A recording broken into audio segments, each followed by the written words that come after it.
Hi everyone, this is Capture Equipment and Methods for Dog Population Management. My name is John Peaveler. I'm the owner of Humane Innovations LLC. I have over 20 years of field experience and I specialize in companion animal management, disaster response and planning, and field services program development.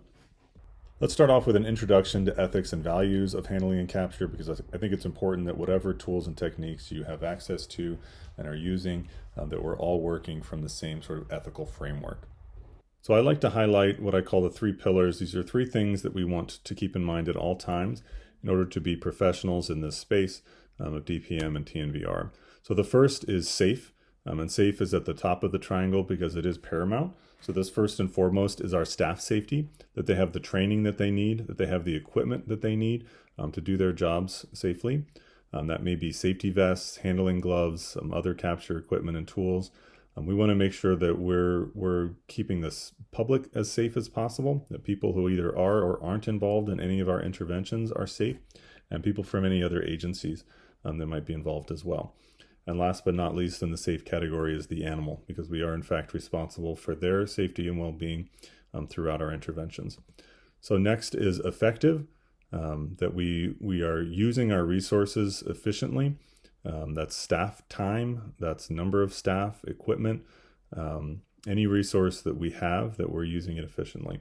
One way that we get off track with that is just by simply applying too much stress and pressure to individual animals and therefore making it harder to capture them or making it more dangerous for us to capture them.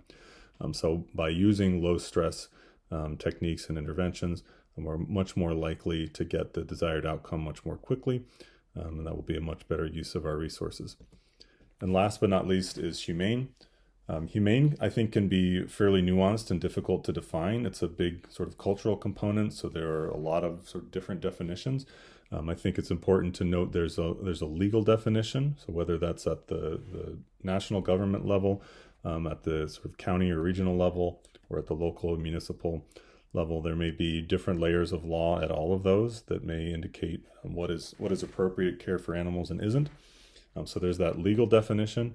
Very importantly, there's an organizational one. So whatever organization you're representing, whether it's government or private or some sort of hybrid, you're trying to engage in DPM, which means you're trying to engage with a community, which means that you're trying to change the way that people are thinking about animals.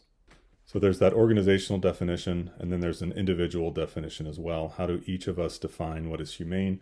With every encounter we have with animals, we have the opportunity to improve animal welfare, or the opportunity to diminish it, to set standards, to demonstrate compassion and kindness, or the opposite. So we want to make sure that in all of our interventions, we in fact are trailblazing how animals should be treated.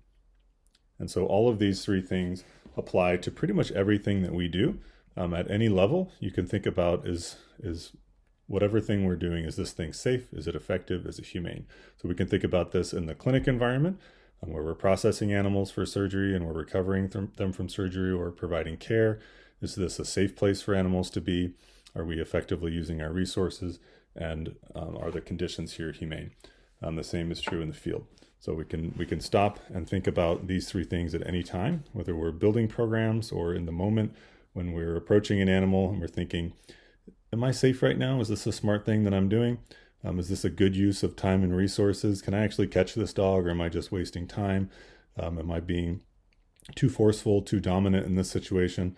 And am I being humane? So I think it's always good, no matter what interventions we're thinking about, to stop and think about these three concepts. Hand capture techniques are going to include leash capture and cage load capture. This could be loading into crates or loading into traps, so literally picking animals up and loading them in, but that is an important simple and minimally invasive method of capture. Also within hand capture is literally direct physical picking up animals. Many animals that they have a minimal flight distance and are more on the community animal spectrum, they will tolerate contact, which means that you can either leash them or even unleashed pick them up.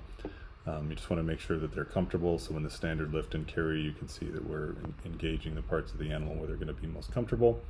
And we can also use the safe hug, hold, and carry.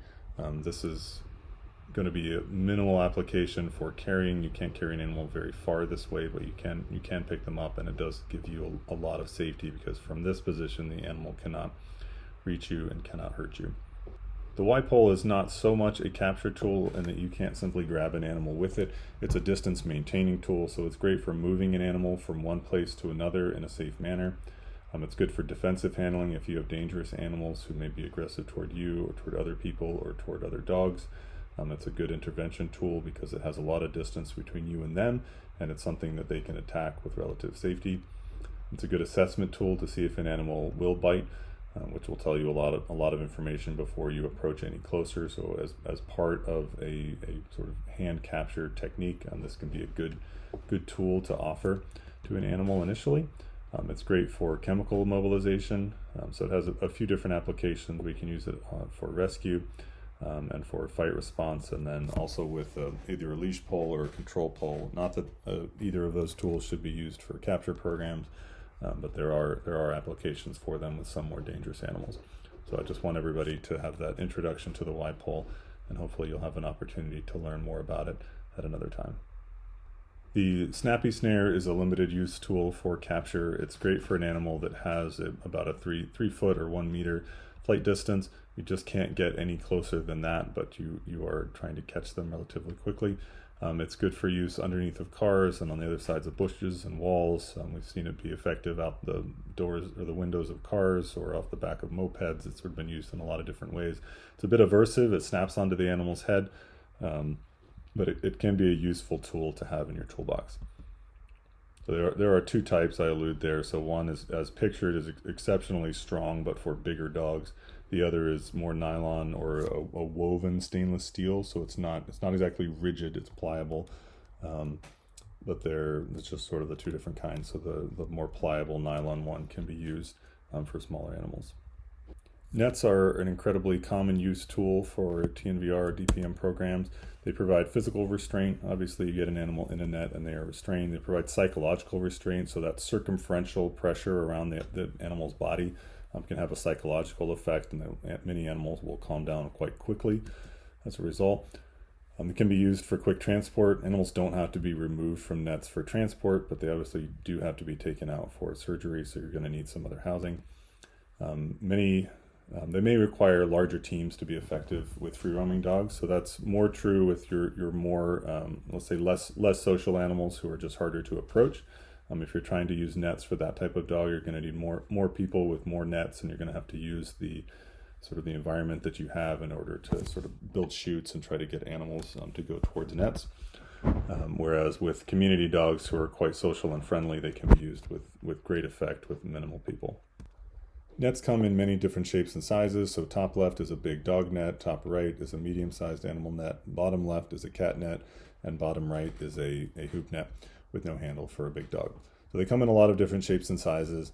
Use what you can find. Ideally, they'll have smaller openings. So the smaller the opening is, the less risk there is that a piece of an animal will be sticking out and can get hurt, pinched, anything like that.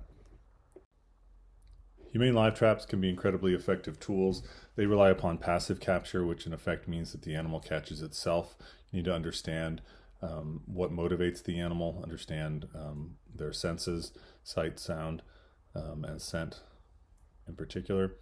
The bait that you choose, the way that you place the trap, the size of the trap shape, and so many other things go into whether or not you will effectively catch an animal. So you see in the picture to the right, there's dirt on the floor. The trap is up against a wall, and that trap caught 2 dogs. Traps are a relatively quiet method of capture in comparison to other methods that require a lot of people very active in the community. So net capture and hand capture could draw quite a lot of attention. Traps are not exactly a stealth method. You need to work with the community to get permission and figure out where you're going to place traps and all of these things. But then most capture takes place when animals are most active. So really dawn and dusk. Dogs are largely crepuscular in sort of community environments. So usually going to catch them just before and after sunset and just before and after sunrise. Built-in housing and transport. If you have a relatively quick program, the dogs don't need to be anywhere except the trap other than when they're in surgery. pretty high upfront cost. It's very difficult to replicate these traps globally, just because of the lightweight metals that are used in the best traps in the world. A lot of places struggle to make anything that isn't incredibly heavy, which makes it just that much harder to operate. So getting low weight, high quality traps can be a big challenge, and you need to have about one trap per animal. This slide just highlights community captures. So these are all cats that have been brought in traps by members of the community. The community can bring you a lot of animals. They can bring you dogs as well. If you could do some training with them, maybe provide them with some equipment, they can be a huge cost savings that can really help you mobilize a lot of animals into your program. In this slide, I've just sort of highlighted the most common dart projectors in use. So there's a blowpipe. These are the Danish and the German offerings from Teledart and from Daninject. So these are typically the best models in the world. They're expensive, they're complicated. They work very well in desert environments and sometimes in urban environments, less well in forested and relatively poorly in jungle environments, just because it's so easy to lose an animal after it's darted. So it's very complex, can be a lot of cost, but it can also be a very effective tool. This is just an image of some of the equipment that might be needed. So this is more of an instructor's kit, but this is a whole lot of stuff. There are a lot of moving parts, so everything from a stethoscope for monitoring and a laser rangefinder for measuring distance to flights and needles and darts and tools and repair kits and all those different types of things. So it really can be complex but valuable. I want to just quickly cover camera traps. So they can be motion or laser activated are the most common. They can record video or photos or both at the same time. You can now live stream through many of them, so you can see what's in front of your trap or around your trap in real time. It can give you a lot of information about animals very quickly. They can provide you with immediate updates, so you know what's happening in the moment that it's happening, which can make them a force multiplier. Rather than being somewhere, you can have fewer staff doing more work. But obviously there's a security issue here because they are a high cost item and they can be stolen. So you do need to be careful with them. They can be tracked. The model on the right is sitting at about $300 now, so the cost has come down. This one does emit an alarm. You can trigger an alarm if you see a person and they're trying to steal your trap, and you can track it as well. So it does have some built-in safety features. Could be difficult to get SIM cards in some countries, particularly in the Middle East. Cellular connectivity can be a problem, so if you're looking for a cell camera, make sure that you've got coverage with the right SIM cards wherever you're working, and then make sure that you've got the ability to store the photos as well. A colony trap or a Missy trap is designed either to catch a dog who won't go into a normal trap, or to catch groups of dogs at the same time. So they're custom made. There are instructions on the internet. I'll just quickly show you a dog capturing itself. This trap uses an infrared laser beam for capture.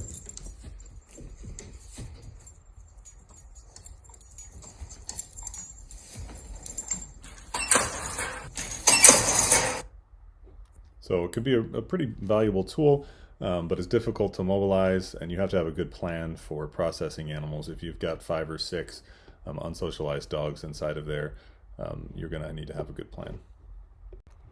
This is a drop net. It's currently a prohibitively expensive tool. You can only buy them for about $3,500 US. I am trying to bring this to market quite a lot cheaper, but it is a tool that allows you to catch dogs that just will not go into any type of containment. So if you've gotten to the point where you're ready to go catch the last of the dogs or an injured animal or an escaped pet or something, this is a great tool.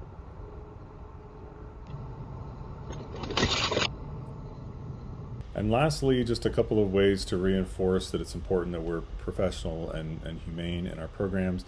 And there's a lot of gray area where we do a lot of things to animals that they probably are not going to enjoy. TNVR can be a pretty invasive process. It's our job to make it as minimally invasive as possible, to do our absolute best. So we really need to figure out creative ways to keep things humane, whether we're transporting animals for shorter distances or shorter period of times, or just using better methodologies. Core things are designing an appropriate response time for passive capture tools. So let's make sure that we're not leaving animals in traps for long periods of times in particular. Get animals to locations that are quiet, cool, covered, shaded, protected, and otherwise safer, more humane as quickly as possible. So we want to get animals to places where they're more comfortable faster, and just minimize stressors whenever and wherever we can. That includes very profoundly avoiding direct contact with animals that don't want direct contact. It's dangerous for us, it's uncomfortable for them. Don't do it. And avoid talking to animals which are not social. And with that, I thank you very much for your time. Here's my contact information and a couple of references I used to put this presentation together.